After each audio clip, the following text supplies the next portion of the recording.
Back working on the 49 today. One thing I kind of want to work on is this little hole. I had a piece of tape over it, just keep moisture out. If you look in there, it goes inside my cab. So I'm just going to clean up around this with a like a flapper wheel on my drill. Something that I won't get overly aggressive, but I can just knock off a little bit of the paint around it. And I'm going to build a little piece of sheet metal to go there. I'm going to tack it in, and then I'll kind of take a little grinder to it and flap the material off around it, and maybe throw a spritz of paint on it like I did to my fuel cap. Another thing in the future that'll just add character. I mean, it looked like this torch weld. Something that I need to do, keep rain from getting inside the cab. I might, in the future, pull these big old mirrors off and put the factory mirror back on. But for now, I'll keep the Dumbo mirrors.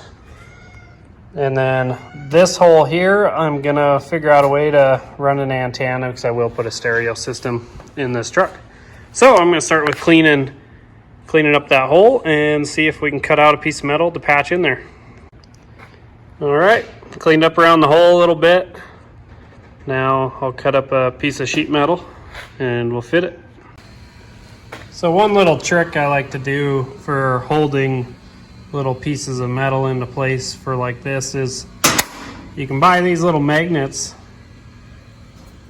online. I think these ones specifically came from like a magnetic clutch kit for a snowmobile I did a year ago or so. I have so many of these little things laying around, but they are freaking powerful. I mean, you could put that and overlap a piece of metal in there, and it's gonna be dang near impossible to just bump it and have it fall apart. So you set a couple of them on to hold that piece of metal in and get the tacking. I mean, these things are pretty strong. I mean, pulling up takes a lot of effort, but you just tip them over, they break away easy. So little tip on that.